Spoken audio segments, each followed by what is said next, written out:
ছত্রভঙ্গ করার চেষ্টা করছে। আমরা দেখতে পাচ্ছি যে এখানে জল কামান আনা হয়েছে এবং এবং এই মুহূর্তে আমরা অবস্থান করছি ধানমন্ডি 32 নম্বরে। আমার পিছনে দেখতে পাচ্ছেন কিন্তু এখানে শিক্ষার্থীরা এবং পুলিশের মধ্যে ধাওয়া পাল্টা দেওয়ার ঘটনা ঘটছে।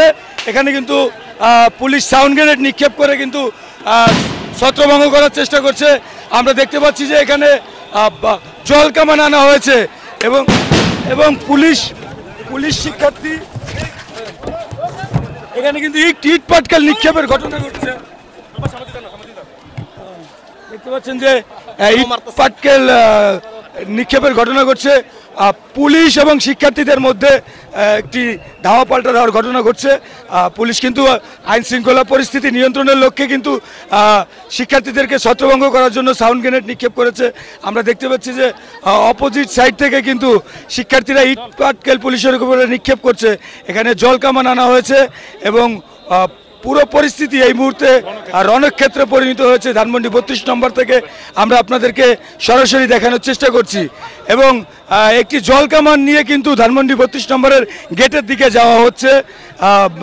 আমরা যদি আপনাদেরকে একটু দেখানোর চেষ্টা করি, এখানে কিন্তু বিপুল সংখ্যক আইন শৃঙ্খলা বাহিনী কিন্তু এখানে উপস্থিত রয়েছেন এবং পাশাপাশি সেনাবাহিনীর সদস্যরাও কিন্তু এখানে উপস্থিত রয়েছেন। আমরা যদি একটু এখানে দেখানোর চেষ্টা করি যে ডিসি মাসুদ কিন্তু এখানে এই মুহূর্তে অবস্থান করছে।